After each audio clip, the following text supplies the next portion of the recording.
Isang kawang chicken arroz caldo naman nga lulutuin natin dito sa aking higanting kawa para ipamigay. So ready na ito mga kailangan natin na ingredients. So magsimula na tayo. At dahil pupunuin ko nga po itong kawa ko ng chicken arroz caldo, kaya kailangan nga ay marami nga rin itong chicken nga natin. Kaya talagang bumili ako ng sobrang dami.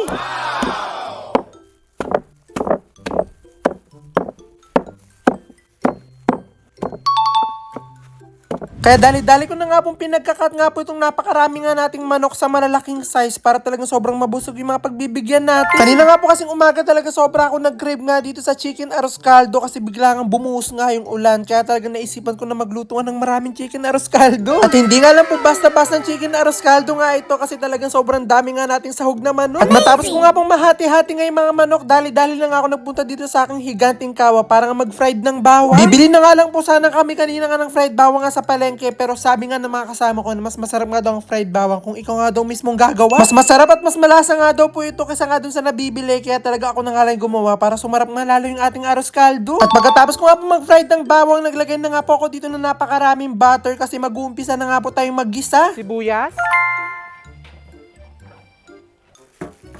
luya.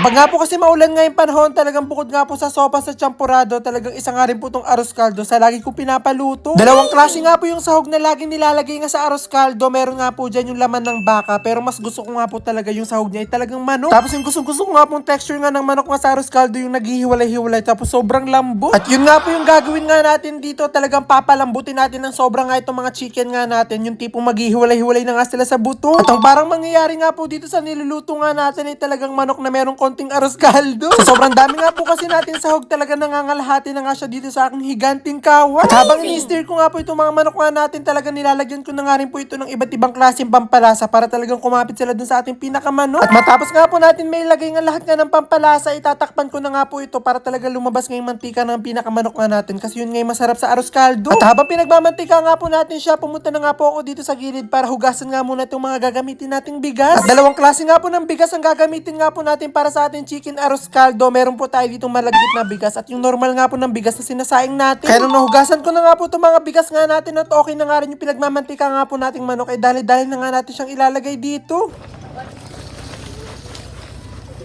At kaya nga po dalawang klase nga po yung bigas na gagamitin natin dito sa ating chicken arroz caldo kasi hindi nga po pwede na malagkit na bigas lang. Pag nga po kasi malagkit nga lang po yung ginamit natin dito sa ating nilulutong arroz caldo, talagang hindi na po siya arroz caldo. Talagang magiging biko arroz caldo na siya. Lalagyan na tayo ng tubig.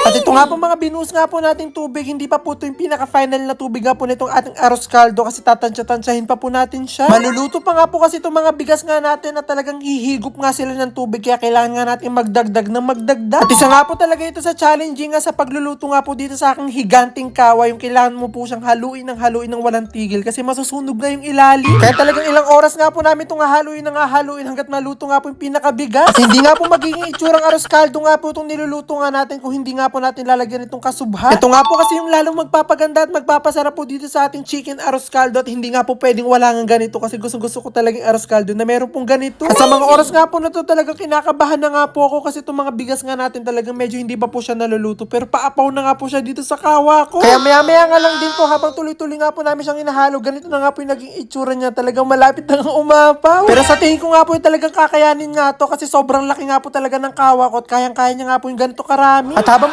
patuloy ko nga pong inahalo nga itong niluluto nga po natin chicken arroz caldo, talagang nakikita ko nga yung mga manok nga natin na sahog, talagang malalambot na nga sila. Kaya naman dali-dali ko na nga siyang titikman kung okay na nga yung pagkakaluto nga natin at kung luto na nga yung bigas. At finally nga po, bago pa umapaw itong niluluto nga natin, ay naluto na nga rin po itong chicken arroz caldo natin. At finally nga rin naluto na nga rin siya kasi malapit na nga lumaki nga yung braso ko kakahalo. At hindi nga po pwedeng na basta-basta lang naluto nga itong chicken arroz caldo nga natin, kailangan nga maganda yung presentation. Kaya nilagay ko na nga po itong mga boiled egg nga po natin dito sa sa paligid ng aking higanting kawa. At matapos ko nga po malagay itong mga boiled egg nga natin, naglagay na nga rin po ako dito ng mga spring onion. At pagkatapos nga po neto, dali-dali ko na nga rin pong nilagay yung mga niluto nga po natin kanina mga fried bawang. At talagang amoy na amoy ko na nga po itong niluto nga po natin chicken arroz caldo, kaya bigla nga po ako nagutom. At talagang na-achieve ko nga po yung gusto ko dito maging texture sa ating chicken arroz caldo, yung hindi nga po siya sobrang masabaw at hindi nga rin siya sobrang lagkit. At bago pa nga po maging masabaw nga itong niluto nga nating arroz caldo, kasi malapit na nga bumuhos ngayong ulan, dali-dali na nga tayo magbabalo. At talagang saktong-sakto nga itong niluto nga natin chicken arroz caldo, kasi napakasarap nga nitong kainin kapag nga malamig yung panahon. Ito na po, ipapasok ko na po yung linya ko. At dahil napakarami nga po nating naluto dito sa aking higanting kaway, sigurado nga ako na napakarami rin nating mabubusog. At sigurado nga po ako na busog nga po yung mga mapagbibigan nga natin, kasi talagang pinuno ko nga po itong lagayan nga natin ng manok, nitong arroz caldo, nitong mga sahog, talagang dinamihan ko po. At baka nga po dito pa nga lang sa manok nga po na sahog nga nitong chicken arroz caldo nga natin, ay mabusog na po yung mga pagbibigyan natin. At maya nga lang din po pagkatapos na po namin magbalot ng napakaraming chicken arroz caldo, titikman ko na nga po itong niluto ko. Hindi pwede hindi natin matitikman itong niluto nating arroz caldo. Gusto ko na manghang, so lalagyan namin siya nitong homemade namin na chili oil. Hindi kami naglagay nito dito sa niluto ko kasi nga pamimigay natin siya sa mga bata. Yung mga bata hindi mahilig sa manghang. At kahit nga po hindi ako sobrang mahilig sa manghang, talagang dinamihan ko nga po ilagay ko nitong chili garlic oil. Mana natin. Sarap. Sarap.